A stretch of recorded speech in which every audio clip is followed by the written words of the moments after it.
Yang menarik sebetulnya adalah pertandingan di GBLA itu adalah bagaimana sebetulnya Sintayong itu sudah memformulasikan timnya ini untuk menghadapi event yang paling dekat.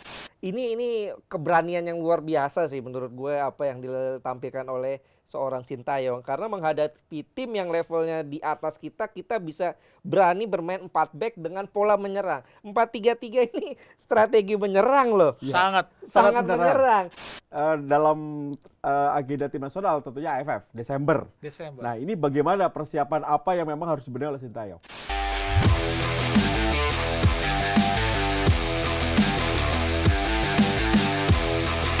Di atas kertas semuanya indah, di atas kertas semuanya sempurna. Meskipun dalam kenyataannya, dalam hidup kita tidak sesuai dengan kenyataan atau tidak sesuai dengan ekspektasi kita. Tinggal bagaimana kita menyikapinya. Kembali di atas kertas kali ini sesuai dengan ekspektasi, sesuai dengan kenyataan yang diinginkan oleh masyarakat Indonesia. Tim nasional Indonesia menang 2 kali beruntun. Yeay! Oke, edisi Tim Nasional kali ini bersama dengan Hadi Gunawan dan juga Abdul Haris. Siapa kita? Kalau Hadi udah males. Oke. Waktunya digosok dulu ya. Oke. Kita akan membahas Indonesia nih. Menghadapi Kurasaw, awal-awalnya memang orang banyak yang tidak tahu ini negara dari mana. Tapi ternyata mereka memang banyak hal positif yang bisa kita ambil ya. Mereka tinggi-tinggi, posturnya besar-besar, dan Indonesia bisa menang 2 kali. Yang pertama dulu kita bahas kemenangan 3-2 di Stadion GBLA. Ini sebetulnya saat pertama kali kita milih lawan Kurasaw, orang pasti bingung ya. Wah, negara mana nih segala macam, tapi peringkatnya tinggi banget ya, 84. Dan negara sebetulnya adanya di Amerika Latin, tapi ikutnya CONCACAF. Biar gimana pun dengan peringkat seperti itu udah pasti lebih baik daripada Indonesia ya. Pastinya. Nah, yang menarik sebetulnya adalah pertandingan di GBLA itu adalah bagaimana sebetulnya Sintayong itu sudah memformulasikan timnya ini untuk menghadapi event yang paling dekat. AFF. Bagaimana mereka sudah Sintayong sudah merancang sebuah sistem, dia akan memakai pola ini, pola itu, pola ini. Yang pasti yang harus kita akui adalah Sintayong tuh saat ini benar-benar sudah menguasai atau sudah mendalami bagaimana karakter dan potensi yang ada dari pemain-pemain Indonesia, khususnya buat tim nasional Indonesia. Benar, waktu itu kita ngebahas bagaimana Haris dengan komennya bahwa Sintayong sedang memantapkan pola 3-4-3, 3-5-2, pokoknya ada 3 pemain belakang. Itu memang nggak salah ya, bagaimana Sintayong sudah berpikir nanti dia akan ketemu Vietnam, Thailand, Malaysia yang sekarang kita lihat agak menanjak ya setelah dia berhasil menahan imbang Tajikistan dan mengalahkan Thailand di Piala Raja. Ini sebuah lompatan yang sangat baik sekali dari Malaysia. Bagaimanapun peringkat Malaysia juga lebih baik. Nah, saat menghadapi tim-tim besar, sudah pasti Sintayong akan memainkan 3 pemain belakang. Itu sudah pasti. Itu kita belajar saat menghadapi Vietnam dan juga Thailand dan juga Malaysia di Piala AFF yang lalu ya, dan hasilnya cukup baik. Dan di kualifikasi Piala Asia, Sintayong juga memantapkan pola itu, karena memang bertemu dengan Kuwait, Jordania, dan juga Nepal. Tapi memang dia Nepal nggak dihitung lah, tapi bagaimana dia benar-benar memantapkan pola itu. Nah, hasilnya adalah bagaimana dia bertanding di pertandingan melawan Kurasaw. Nah, dia benar-benar memantapkan 3-4-3 lagi. Tapi di pertandingan kedua, dia juga memantapkan bagaimana bermain dengan 4 pemain belakang. Ini membuktikan bahwa dia benar-benar sudah berhitung bagaimana nanti jika bertemu pemain atau tim yang agak levelnya rendah, misalkan Timur Leste nanti atau Kamboja di Stadion Gelora Bung Karno, tentu Sintayong akan mengambil posisi lebih menyerang. Itu pasti tim 4-3-3 dengan opsi yang sangat luar biasa attacking ya. Tapi saat menghadapi tim-tim yang lebih berat udah pasti 3-4-3. Jadi kita melihat bagaimana pertandingan Indonesia melawan Kurasaw di GBLA itu benar-benar Sintayong sudah benar-benar berpikir visinya ke depan menghadapi event AFF nanti. Ya, dan kita sebelum Ais bicara nih ya, saya akan ngajak penonton tentunya melihat ini starting line up ya dari tim nasional Indonesia. Kita lihat Nadeo, penjaga gawang, 3 pemain di belakang ada Arianto, Elkan Bagot, kemudian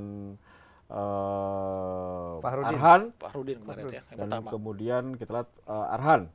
Sayuri. Di tengah ada Rahmat Irianto, kemudian Rahmat di belakang. Bang. Rahmat di belakang. Ya, Mark Klok, sorry. Mark Klok. Di tengah Mark Klok sama Rahmat Irianto, ada Yakob Sayuri, di Ricky sayap Kambua ya? Witan, Ricky, Dimas Derajat dan juga Egy. Ini jadi yang menarik berbeda dengan waktu AFF, ini ada 2 pemain baru ya, Dimas Derajat juga Yakob Sayuri. Betul. Ini yang menarik adalah keberanian seorang Sintayong menempatkan Rahmat Irianto sebagai center back di tengah dalam pola 3 back. Ini Rahmat Irianto di tangan Sintayong dia memainkan 3 posisi yang berbeda. Ya. Di Piala AFF lalu dia memainkan pola sebagai DM berduet dengan Kambuaya saat itu ya. Kemudian di kualifikasi Piala Asia dia bermain sebagai bek kanan karena saat itu Asnawi tidak dalam performa terbaik, masih baru pulih cedera. Dan kemarin saat menghadapi Curaçao di leg pertama di GBLA dia main sebagai center back. Artinya memang ini pemain yang versatile dan Sintayong paham betul potensi apa yang bisa ditampilkan oleh pemain ini di posisi-posisi tersebut.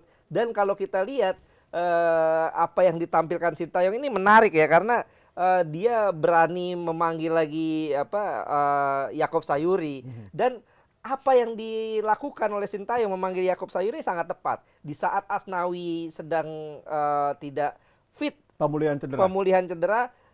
Yakob Sayuri tampil dengan sangat luar biasa. Dia berani melakukan terobosan-terobosan dan juga melakukan defense sangat bagus. Dan gue pikir ini tim yang dibawa Sintayong ini beberapa kali menampilkan ada sesuatu yang baru lagi. Kalau dulu kan dia relatif mengandalkan kecepatan. Sekarang kita lihat passing pendeknya ini kelas sih menurut gue.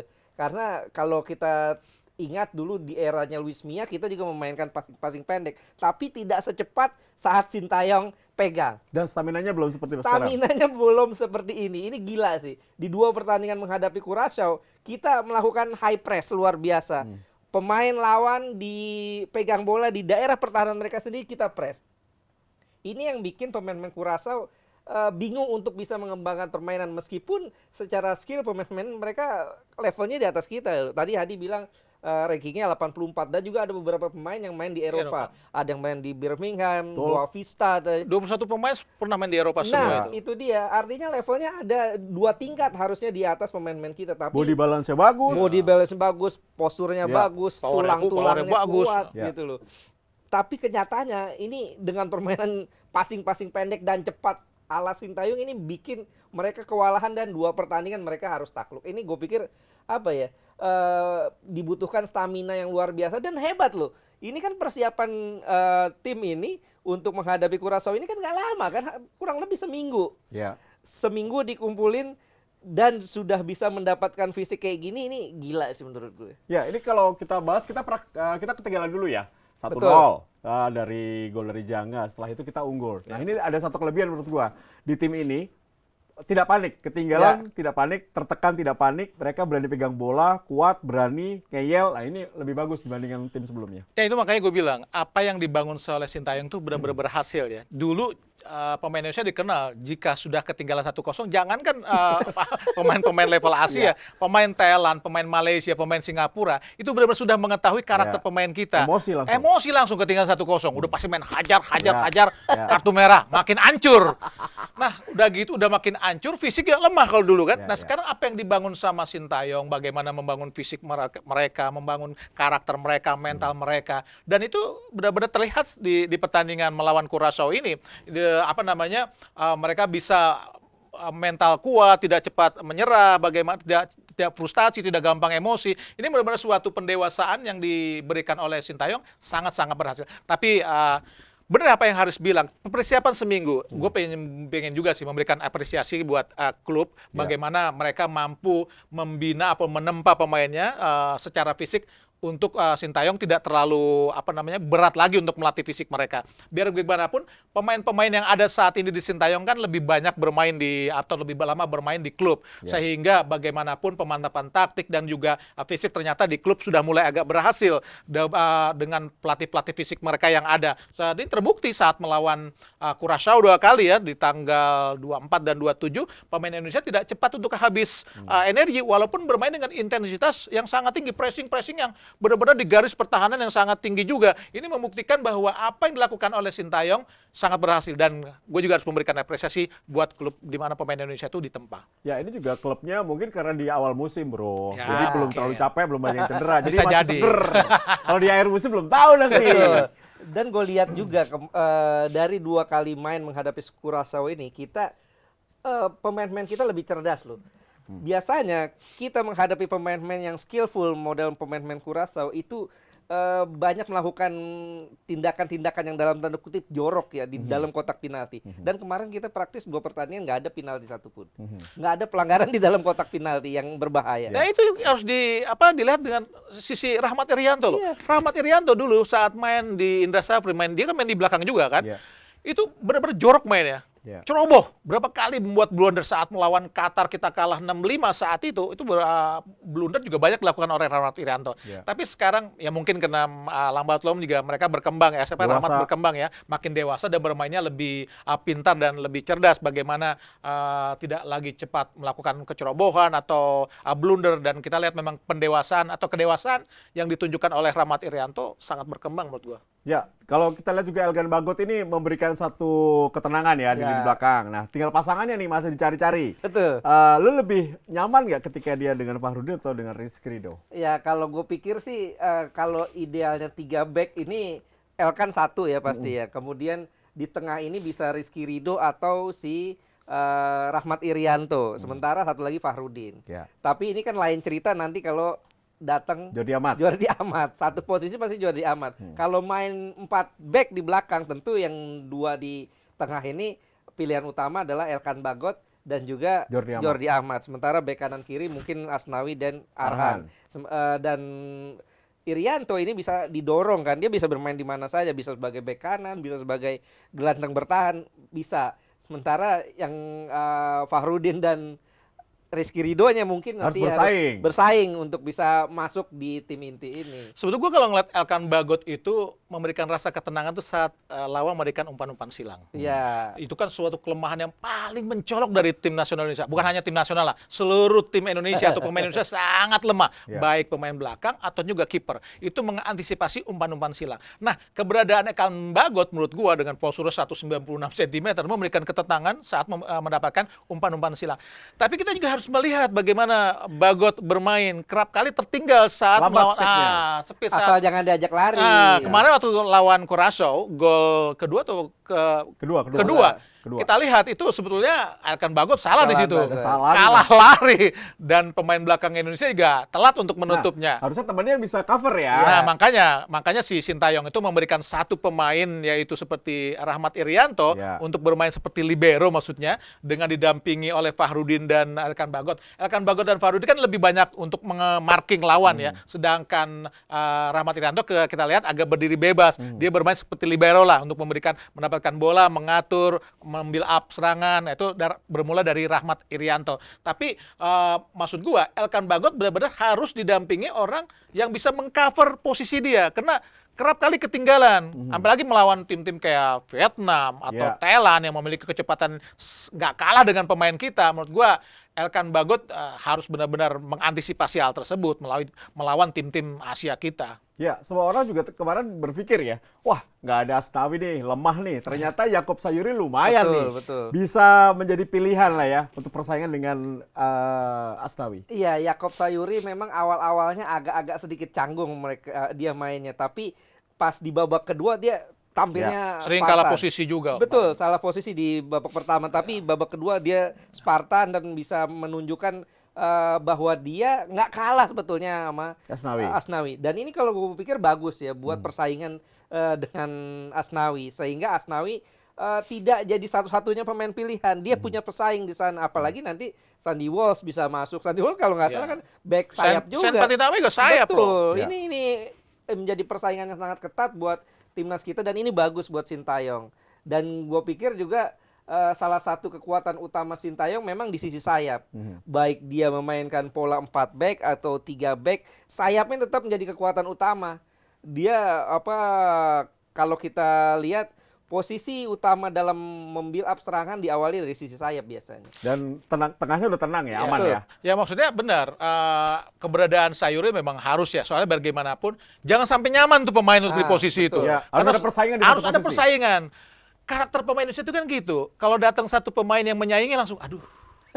Minder. Minder bukan hanya minder, merasa aduh gue disaingin segala macam. Jadi main atau latihan jadi ogah-ogahan, jadi beban mentalnya agak besar, agak berat.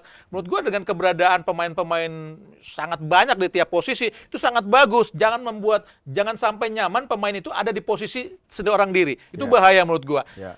Ya benar, kata Haris bilang, Asnawi harus ada lawan. Jadi dia walaupun dia bermain di Korea, dia melihat pemain Indonesia yang bermain di Liga Indonesia bermain seperti Sayuri, yang tidak kalah juga sebetulnya. Nah, dia akan berpikir, wah gua harus lebih hebat lagi di Korea. Kalau enggak gue bisa lewat nih, bisa hilang posisi gua. Menurut gue memang harus seperti itu. Ya kalau pemain tengah, menurut gua sih tinggal satu pemain yang bisa memegang bola lebih lama. Lebih mengatur ya. Selain Klok ya? Ya selain Klok. Soalnya kalau mungkin gelandang bertahan, Rahmat Irianto mungkin sudah pegang. Kalau si Ricky Kambuaya kan lebih main di depan, di belakang striker. Sebetulnya ada Lili Pali juga, tapi nggak dipanggil di pertandingan ini. Menurut gua, pokoknya jangan sampai nyaman lah. Maksudnya kayak Ricky Kambuaya itu harus juga dihadapi pesaing-pesaingnya supaya dia juga terlecut, menurut gue seperti itu. Dan lebih baik Sintayong lebih mudah kalau nengok ke belakang. Wah, cadangan gue masih banyak. Nah, itu lebih penting, lebih enak. Daripada lihat belakang, pusing kan. Tapi yang menarik buat kita tentunya striker ya. Ini adanya Dimas Derajat, adanya Rafli meskipun bukan striker murni, ini ada opsi lah di depan. Iya, ini gue menarik juga ya dengan perkembangan Dimas Derajat. Kita ingat 2013 sebetulnya Dimas Derajatnya sudah masuk. Sudah ada. Sudah ada. Tapi cadangan Muklis Hadining di eranya Coach Indra Safri. Dan di tahun 2014 dia sempat ikut Piala AFF juga di tangan Edward Chong saat itu. Striker utama tuh, tapi juga masih belum kelihatan. Bergeser sekarang kalau kita lihat perkembangannya luar biasa. Dia musim lalu jadi salah satu striker lokal yang cukup tajam. Bersaing dengan striker asing. Betul, bersaing dengan striker asing. Ini sebuah kabar bagus ya buat Indonesia karena Indonesia ini ya sejak era BP kita praktis tidak punya striker lokal yang mumpuni. Karena memang ya ini bukan salah si pemainnya juga ya, tapi juga salah sistem pembinaan di kompetisi Dimas kita. 3 gol sampai sekarang ya di Liga 1. Sistem pembinaan di klub-klub kita, di liga kita yang tidak kasih kesempatan seorang striker lokal berkembang. Kalau dulu yang dimainkan sistem yang berkembang kan adalah 2 striker di depan sehingga 1 striker asing, 1 striker lokal. Ini yang bikin striker-striker kita banyak berkembang. Kurniawan, kemudian juga ada Gendut Doni, Zainal Arif, betul, sangat banyak. Sekarang polanya adalah pola 1 striker. Dan di situ diisi posisi striker asing. Ini yang membuat striker-striker kita mendem sehingga atau bergeser ke kiri ke kanan. Betul, bergeser ke kiri ke sayap. Betul.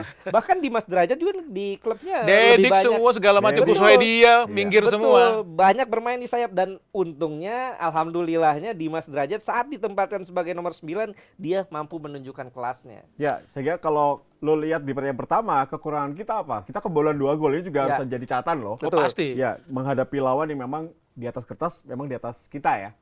Ya secara makanya itu tadi bagaimana Sintayong itu kan menerapkan formula permainan buat timnya juga kan menurut gue sih cukup bagus ya, bagaimana keseimbangan pertahanan dan menyerang benar-benar agak diseimbangkan. Tapi menurut gue pemain Indonesia juga kerap kali tertinggal gitu saat menghadapi serangan-serangan atau counter attack dari lawan yang sangat transisinya itu harus benar-benar bisa diperhatikan. Tapi menyambung ke ini ya striker ya, gue agak menarik dengan ini ya, maksudnya striker murni ya. Dulu Indonesia terkenal dengan penghasil striker selalu ada. Terakhir BP ya mungkin yang benar-benar bagus. Mungkin kalau menengok ke belakang bisa kita lihat Ricky Yakob, ada Hadi Ismanto, ada Risdianto, maksudnya striker yang benar-benar Adityo Darmadi Persija Jakarta. Jadi menurut gue apa namanya, kehadiran seperti pemain-pemain kayak Dimas Derajat, misalkan pemain-pemain muda sekarang ada Hoki, ada misalkan Rabani, itu seperti menimbulkan secerca harapan gitu loh. Tapi ya menurut gua itu tadi harus benar-benar bisa mempertahankan dan mempertajam dan meningkatkan. Jangan sampai apa namanya puas dengan keadaan sekarang. Itu makanya tadi benar harus ada orang lain lagi untuk bisa menyaingi mereka. Jangan sampai nyaman. Jangan di satu posisi satu orang ya. Jangan sampai. jangan 2-3 lebih bagus. Lah, Betul, 4-5-6 kalau perlu. Jadi tim A tim B ya. Iya, cuman masalahnya kan ini pemain-pemain seperti Dimas Derajat, Ramadan Sananta, M. Rafli, ini di klubnya dia dapat jam terbang yang banyak nggak? Menit Tidak, bermain yang masalahnya. banyak nggak? Ini dia.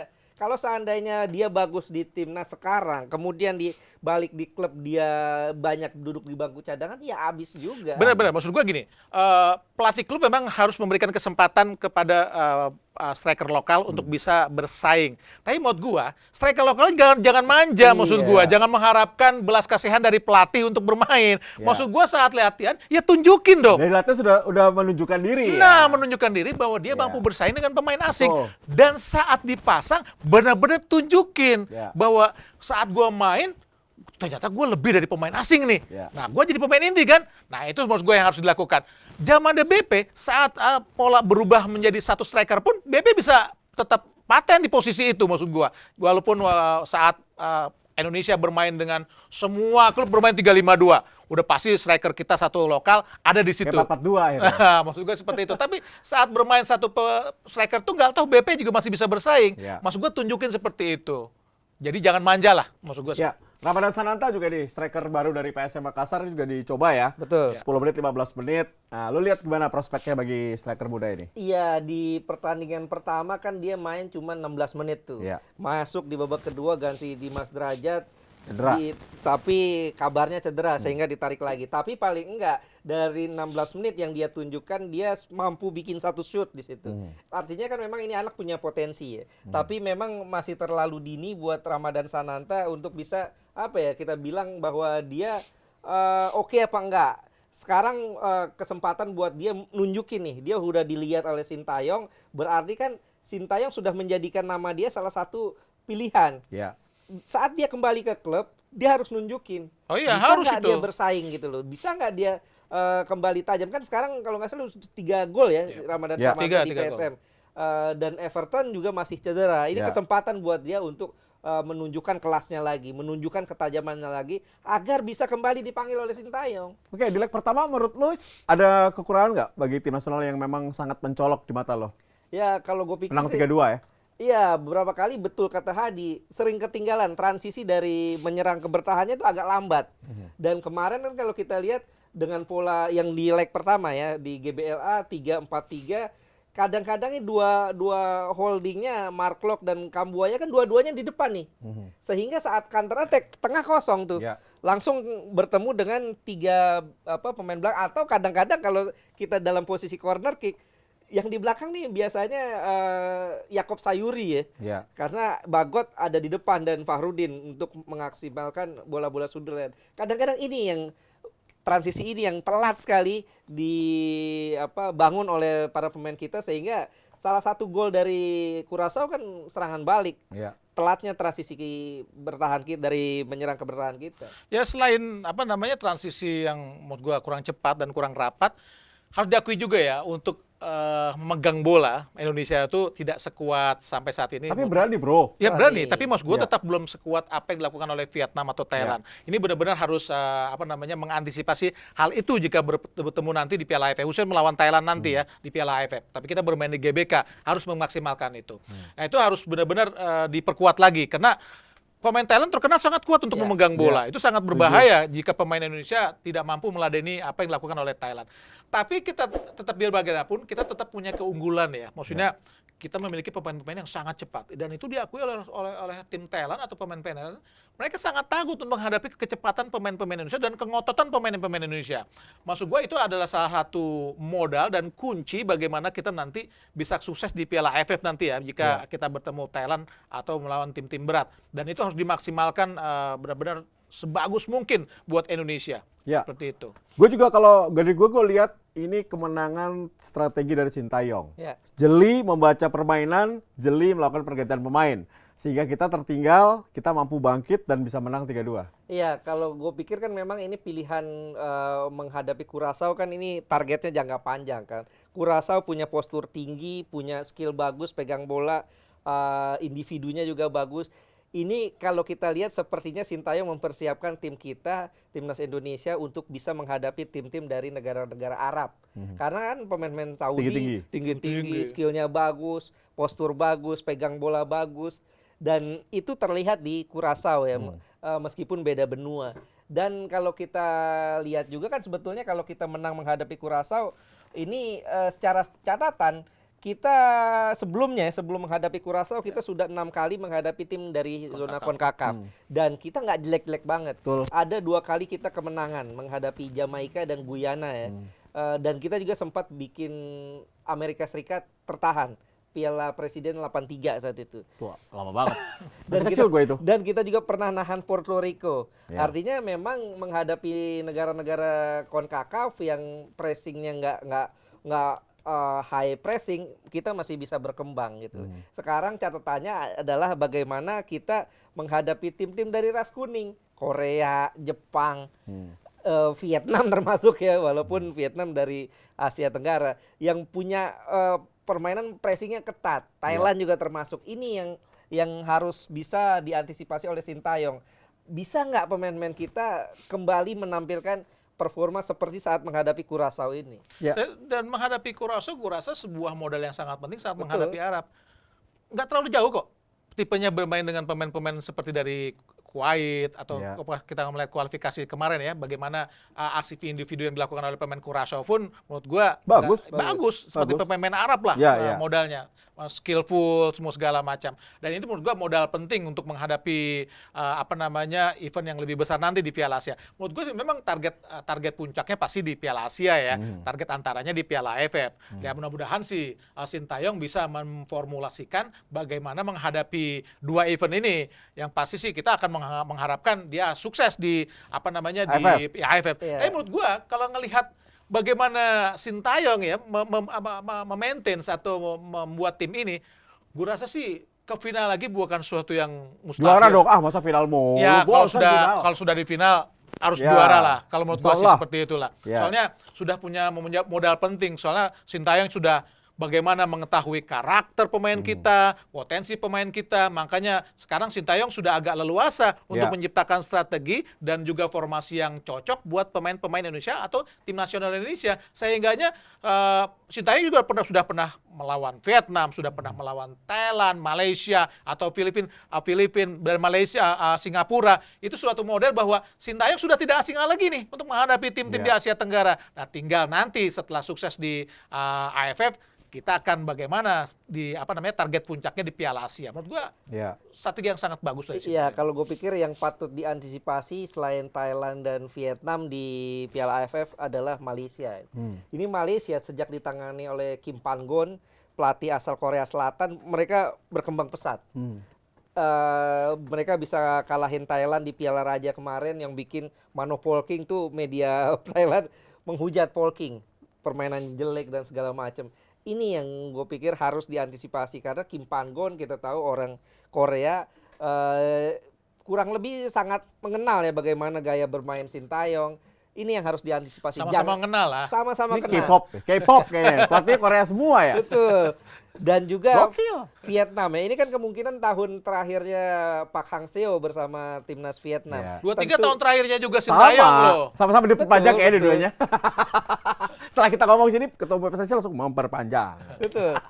Kemungkinan ya sekarang lah saat yang tepat untuk bisa Sintayong kasih bukti ya. Jangan sampai dia fokus ke Thailand, fokus ke Vietnam tapi lupa sama Malaysia yang sedang berkembang. Oke, GBLA kita menang 3-2. Strategi bagus, permainan juga bagus, mental bagus, hanya saja sayang banget stadionnya nggak penuh ya. Nggak datang semuanya nih, bobotoh tidak mau memenuhi GBLA. Tapi kita ngomong di leg kedua atau pertandingan kedua maksud saya. Jadi 2-1 Indonesia menghadapi Curaçao. Ini juga berbeda. stadion digadang-gadang takut hujan, ternyata kering. Nggak hujan soalnya. Ya kan dihujanin dulu, hujan dulu, Mbak Rara ya kan. Setelah itu aman. Nah ini ada perubahan teman-teman. Ada line up-nya berubah. Kiper Nadio diganti Fadil. Kemudian belakangnya Rizky Ridho main. Sama tengahnya kita lihat ada Rahmat Irianto. Kambuaya. Main di tengah sama Kambuaya. Gimana? Perubahan apa yang coba dibangun oleh Sintayong di pertandingan kedua? Nah itu mas yang tadi gue bilang bahwa Sintayong tidak mati di satu formasi atau pola. Soal bagaimanapun dia harus memiliki banyak opsi untuk pertandingan-pertandingan di event internasional. Karena bagaimanapun melawan satu tim dengan tim yang lainnya harus membutuhkan banyak strategi atau taktik supaya pemain lawan juga tidak terlalu mudah untuk membaca permainan kita. Dan di pertandingan di Pekansari yang baru kita saksikan ini, bagaimana Sintayong memainkan 4-3-3. Beda formasi ya? Beda formasi lagi. Sebelumnya Rahmat Irianto bermain di 3 back di GBLA bersama Bagot dan juga Fahrudin. Kali ini Fahrudin tidak bermain. Sekarang Bagot bermain dengan Rizky Ridho. 2 pemain muda, di kanan Sayuri, di kiri Arhan. Sedangkan di tengah Rahmat Irianto bergerak ke depan bersama Ricky Kambuaya. Klok nggak ada. Dan di di sisi kanan ada Egy, sisi kiri ada Witan. Maksudnya ada Sadil. Di depan ada Dimas Derajat dan Witan bermain agak ke bawah sedikit. Tapi kan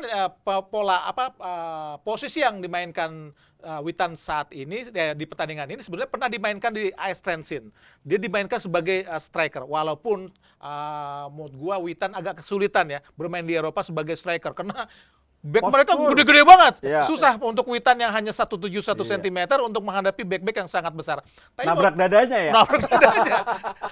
Sulit banget untuk keluar.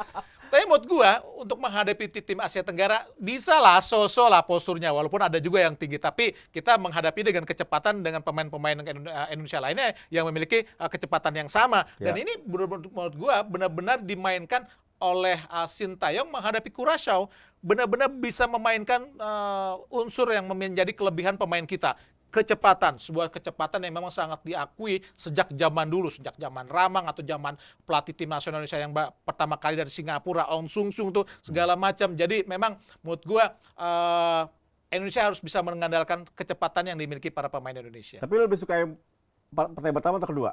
Gua permainannya. Kedua. Lebih kedua ya. Lo gimana? Kalau gue memang saat pertandingan kedua ada 3 perubahan yang dimainkan ya. Tidak ada Mark Klok, tidak ada Fahrudin dan tidak ada Nadeo kipernya ya. Dan polanya juga berubah dari pola 3 back menjadi 4 back. Sebetulnya Mark Klok sempat masuk di starting line up ya.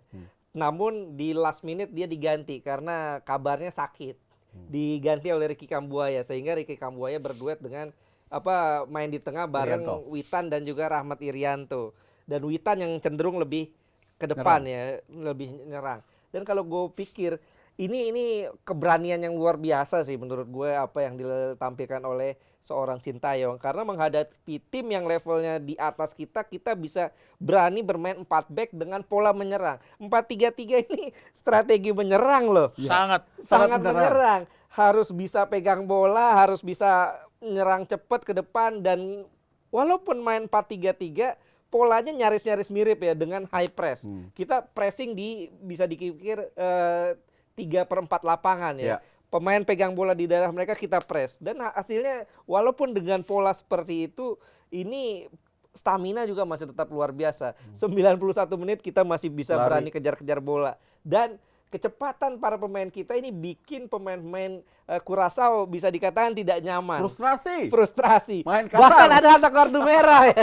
Tapi menurut gue, dengan menerapkan kalau super attack seperti 4-3-3 ini, khususnya gelandang bertahannya itu harus benar-benar kuat. Karena bagaimanapun kalau sampai gelandang bertahannya bocor, selesai sudah. Karena mereka cuma ada 2 pemain belakang center back yang flat. Dan kalau bocor langsung berhadapan dengan mereka, itu sangat berbahaya. Memang selain kesigapan gelandang bertahan, kiper juga harus siap untuk menerima trupas-trupas yang bagaimanapun pasti umpannya langsung di belakang para pemain belakang kita. Ini sangat berbahaya. Bagaimanapun pemain tengah kita harus waspada tentang hal itu. Gue punya kritik di tengah. Bagaimana Ricky Kambuaya tidak terlalu Penurunan agak sedikit menurun ya. Dibanding dari AFF lalu ya? Iya, maksud gue tidak seganas Jauh, saat dia tampil di Piala AFF. Dia kerap kali kehilangan bola atau salah passing, dan menurut gue stamina juga belum terlalu kuat suatu saat di AFF. Jadi menurut gue satu koreksi yang benar-benar harus dilakukan oleh Ricky Kambuaya untuk bisa kembali lagi ke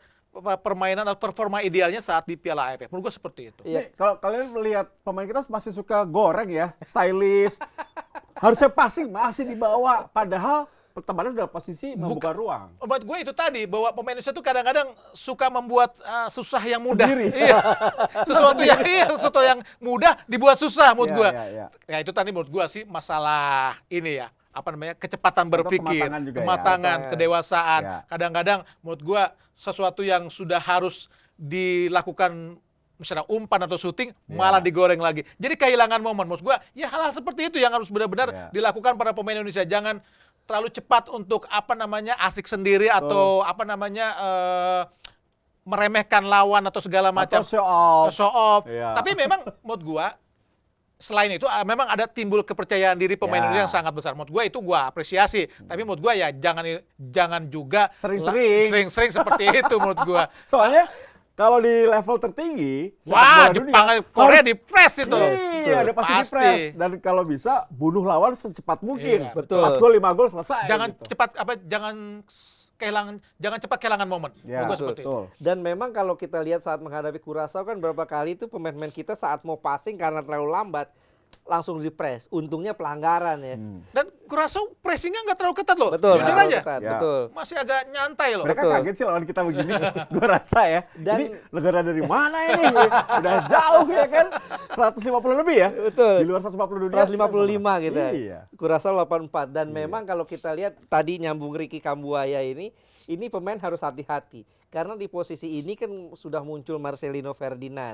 Walaupun masih muda tapi dia sudah menunjukkan potensinya. Lili Pali masih ada loh. Masih ada Lili Pali. Belum lagi nanti kalau Sandi Patinama sudah jadi WNI. Ini posisi akan sangat bersaing sekali di posisi tersebut. Kalau seandainya Ricky Kambuaya tidak menaikkan kembali level performanya bisa jadi habis. Ya, tapi kita lihat dua pertandingan ini sangat menjanjikan ya. Sangat menjanjikan. Ini ada progresnya ada, bro. Progresnya ada, apalagi tambah nanti pemain naturalisasi yang kabarnya sudah direstui ya. Tinggal sumpah ya. Nah, bukan sumpah pocong kan. Tinggal sumpah. Sumpah mati. Sumpah mati aku penasaran. Nah, gitu ya. Jadi lu lihat ke depannya dalam agenda tim nasional tentunya AFF Desember. Nah, ini bagaimana persiapan apa yang memang harus dibenahi oleh Sintayong? Yang pasti Sintayong tidak bisa bekerja sendirian. Dia harus dibantu oleh pelatih-pelatih yang ada di klub. Dan sekali lagi gue harus mengapresiasi bagaimana pemain-pemain yang ada di klub ternyata tidak terlalu banyak kehilangan staminanya, masih tetap oke lah. Walaupun mungkin lu bilang ini masih awal-awal, tapi tetap lah. Maksud gue dengan kompetisi yang sudah berjalan 10 pertandingan, menurut gue sudah cukup untuk menguras tenaga. Tapi terbukti mereka masih tetap bugar. Walaupun saat bermain kembali di pemusatan tim nasional, pelatih-pelatih fisik tim nasional dan juga Sintayong berusaha mengembalikan kondisi mereka agar berada dalam level yang diinginkan oleh Sintayong. Menurut gua dengan progres yang ada saat ini ya harusnya oke lah untuk bisa bertarung di 2 event nanti. Yang paling dekat AFF dulu lah. Ya, sehingga kalau hanya pelatnasnya 1 minggu aman gitu ya.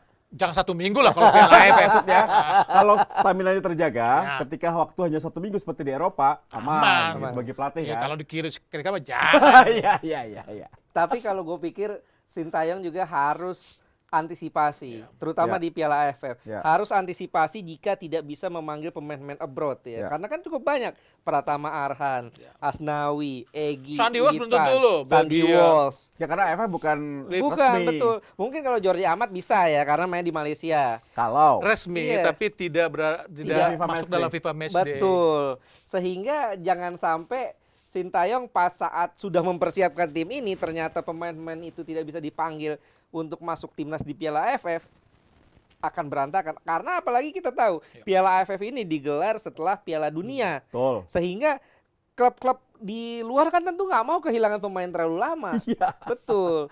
Setelah Piala Dunia kan saat Piala Dunia mungkin mereka akan istirahat ya, akan jeda kompetisi. Nah, setelah Piala AFF tentu mereka mau pemain-pemainnya akan kembali pulang ke mereka, tidak lagi dikasih izin untuk bisa keluar. Ini yang harus Ini bagus nih. diantisipasi. Iya, ini bagus nih. Soalnya takutnya itu drama Elkan Bagot lagi ya waktu itu Betul, ya. betul. Pertama Bisa nggak jadi main. loh, bisa jadi Elkan Bagot, Banyak semua. loh. Karena timnya memang nggak wajib melepas pemain. Iya, kan? semua dari Jepang si Iya, siapa Arhan. Arhan, Korea Asnawi, Inggris Elkan, terus Belgia si siapa Sandy Walsh, terus di Viking siapa Sandi Patinama. Pertama. Kalau Jordi Alba mungkin Malaysia bisa Iya. main, Bisa. tapi yang lain-lain itu susah bisa Belum jadi. Egy Witan. Egy lagi. Witan Iya. main di Eropa semua. Ini harus Banyak itu. ini memang mungkin harus dipersiapkan ya. Itu Iya. 50% Kekuatan. kekuatan utama Ya, tim ya. nasional Indonesia. Artinya Sintayong harus bisa mempersiapkan plan B. Bolehlah dia punya tim impiannya, tapi setidaknya dia harus mengantisipasi mengandalkan pemain-pemain yang bermain di liga lokal. Tapi kalau Piala Asia nanti aman ya. Kalau Piala Aman. Asia, Aman itu. Ah, Semua aman. full tim. Betul. Harus ini. Kecuali ada Harus. cedera ya. Iya. betul. Belum karena nggak boleh menahan mereka. Nah, karena memang itu FIFA Matchday. Sementara Piala AFF kan enggak. Iya, iya. Kalau dari Bukan FIFA Match dia, resmi itu. resmi, Iya. ya, resmi. Ah. Kalau dari kalian lihat posisi mana yang membutuhkan satu posisi yang paling lemah saat Paling ini lemah. punya Sintayong? Kalau untuk menghadapi event kayak AFF, AFC lah. apa AFC Asia, dong. Iya dong, Asia, Asia dong, like level. striker. Striker. Belum bisa untuk apa gua untuk bersaing dengan back-back dari Korea, Jepang. Menurut gua Arab Saudi ya. Arab Agak Saudi, berat, Dimas agak berat. masih agak belum terlalu top form untuk level Asia ya. Oke. Oke lah, bandingin aja ya dengan siapa striker Thailand yang senior, Terasil Dangda. Terasil Dangda. Sudah sama? Belum. Kan kita main tidak perlu dengan striker murni, Bro. Bisa dengan Memang, tapi bagaimanapun striker murni sangat dibutuhkan untuk event-event seberat Ya, Piala untuk Asia. pecah dua center back mereka ya. Iya, untuk memecah. Kalau misalkan kita hanya bermain dengan striker tidak murni, misalnya false nine, misalkan kayak misalkan menempatkan siapa namanya Ezra Rafli gitu ya. misalkan, atau Ezra. Oh, Ezra striker murni sebetulnya. Oh, Siapa waktu misalnya itu. Rafli ya. Dia bisa nahan bola doang, tapi setelah itu Ya. Susah. berat. siapa yang ngegolin? Ya. Atau kembali memainkan Stefano Lillipali di posisi itu seperti di kualifikasi Piala Asia kemarin. Masa Eloko Gonzales udah ketuaan, Bro? Maksud gue di pertandingan Beto lagi Ya ya. gitu. Maksud gue di Enggak, pertandingan enggak. melawan Curaçao memang si Dimas Derajat bisa membuktikan bahwa dia bisa mendapatkan tempat di tim nasional. Ya. Tapi menghadapi back-back Jepang, Korea, Ya. Iran, Uzbekistan, Saudi, menurut gue butuh effort yang lebih besar. Memang di kualifikasi dia bisa cetak gol saat melawan Nepal atau melawan Kuwait. Lupa gua. Ya pokoknya dia bisa cetak gol. Tapi menurut gue untuk di level Asia perjuangannya masih sangat berat. Tapi AFF boleh lah ya. Kalau AFF bisa, masih ya. bisa. Kalau kita Bisa. berharap dia cepat step up ya. Iya, Iya, tapi kalau- kan secepat apa Ya, untuk ya, menghadapi ya, ya. seperti itu. Kalau AFF kan kita striker-striker kita tuh sejarahnya banyak sekali jadi top skor di Piala AFF. Ilham ya kan, Ya. Gendut Doni. Ya, ya. Ya kalau gue pikir Lu sama striker juga? iya, paling utama memang striker yang kita butuhkan dan itu yang memang menjadi apa ya, yang dinilai oleh Sintayong sangat kurang sekali. Tapi selain striker, kita juga butuh kehadiran seorang Sen Patinama yang di situ, seorang AM. Kita sudah punya center midfield yang bagus, seorang Mark Klok. Tapi di sini ya sayangnya Kambuayanya sedikit menurun performanya. Dan kalau Patinama di situ bisa main, dia bisa pegang bola bareng Mark Klok di tengah, ini gue pikir lini tengah kita bakal kaya. Sandy Walsh juga bisa di situ posisinya. Betul, Sandy Walsh. Back di ASEAN kan juga nggak sekejam back-back Ya. Jepang Ya, atau ya. Korea, Cuma masalahnya kembali Uzbekistan. seperti Ais bilang. Mereka main nggak nih di AFF? Itu Nah, masalahnya kan. Nah, itu dia. Berarti nggak itu. bisa buat patokan. Itu dia betul. Kalau di Itu Piala yang harus Asia, diantisipasi oleh Sintayong. Harus punya pemain istilahnya kadang-kadang mesti dipersiapkan ya untuk sebuah turnamen bukan turnamen, maksudnya untuk FIFA Matchday mendatang. Dipersiapkan Harap. bahwa 23 pemain yang dipanggilin pemain-pemain lokal aja. Nggak, maksud gua striker-striker lokal kita untuk di AFF mah masih bisa bersaing. Karena back-back di ASEAN kan maksudnya nggak setangguh back-back di Jepang, Korea, Arab. Betul. Maksud gua di Mas Derajat atau misalkan siapa Rafli atau yang lainnya masih bisa lah untuk Ramadan bersaing. Sananta. Ramadan Sinanta atau Dendi Sulistiawan masih bisa lah. Ya itu tadi, karena memang secara level kan nggak jauh-jauh banget. Mungkin back-backnya oke lah, bagus. Thailand, Vietnam, Malaysia, Singapura. Tapi untuk melawan mereka, ya striker kita masih bisa lah. Ya, ya. Seperti itu. Tapi ini waktunya pemain-pemain yang ada di luar tim Sintayong saat ini bisa mencoba menunjukkan kualitasnya Oh, di harus Liga. dong. Jadi ada waktunya ketika pemain-pemain asing ini tidak bisa dipanggil di AFF, kalian yang bisa mengisi posisi betul itu. itu. Itu harus mengambil kesempatan. Nah itu sorry terus. Gue pikir gini, artinya Sintayong mesti kasih kesempatan juga, mesti ada plan B-nya gini. Nanti di FIFA Matchday mendatang, Sintayong diperlukan juga bahwa 11 pemain yang main ini adalah pemain-pemain yang bermain di liga lokal, atau paling tidak pemain-pemain yang bisa dipanggil saat Piala AFF. Sehingga saat pemain-pemain abroad ini tidak bisa dipanggil seperti Witan dan lain-lain, Sintayong punya 11 pemain yang bisa diandalkan di liga lokal. Itu makanya tadi gue bilang, kenapa harus ada, maksudnya boleh naturalisasi. Nah, dia jadi standar tuh level Ya. permainan kita. Jadi pemain, kalau saat dia tidak bermain, pemain-pemain lokal kita, kalau ingin bermain, gua harus bisa melewati mereka. Minimal sama. Minimal sama. Ah. Itu yang Iya. menjadi maksud gua nilai positif dari kehadiran banyak pemain naturalisasi. Soalnya kalau misalnya muncul Sandy Walsh, Sain Patinama, Jordi Amat, atau Erkan Bagot. Nah, pemain-pemain lokal kita kan udah berhitung. Yeah. Gue bisa standar sama mereka. Bisa nggak melewati level mereka? Itu menurut gue nilai positifnya dari kehadiran pemain naturalisasi. Jadi menjadi pelecut. Jangan malah jadi, apa namanya, kontroversi yang enggak. Ngapain nih? Local pride. Belum waktunya local pride itu dinaikkan lagi ya, karena memang ini tentunya sedang dalam proses. Sintayong sudah dalam proses yang bisa dikatakan 75% lah ya. Bagus. Untuk tim ini jadi ya. Iya, progresnya kalau kita lihat tuh bagus ya. Progresnya cukup bagus, dan kalau kita lihat sejak Sintayong pegang tim Indonesia di level senior aja, itu dari awal pertandingan dari 3 pertandingan di sisa kualifikasi Piala Dunia sampai sekarang tuh ada 20 pertandingan total di kompetisi resmi dan juga di uji coba. Dan dari situ Indonesia hanya kalah 3 kali. Ya. Menghadapi Vietnam di kualifikasi Piala Dunia dulu yang kita dibantai itu. Kemudian menghadapi Thailand yang juga kita dibantai 4-0 di leg pertama final, dan menghadapi Yordania di kualifikasi Piala Asia. Selebihnya 13 pertandingan kita bisa menang. Dan Kalah ada lagi kita sama Uni Emirat Arab itu di kualifikasi Piala Dunia. iya, Kalah kita. ya itu belum Ya. Sintayong kan? Belum itu. Belum Sintayong. Yang Sintayong itu hanya 3 kali kita kalah. Tadi kita lihat Vietnam, Thailand, dan Yordania di kualifikasi Piala Asia. Selebihnya dari 20 pertandingan itu 13 kali kita menang, 4 kali seri. Artinya memang progresnya bagus. Apalagi di tahun 2022 ini 9 pertandingan dimainkan oleh Sintayong dan hanya sekali kalah lawan Yordania. Kalahnya tipis, hanya 1-0. Artinya kan ada grafik meningkat nih.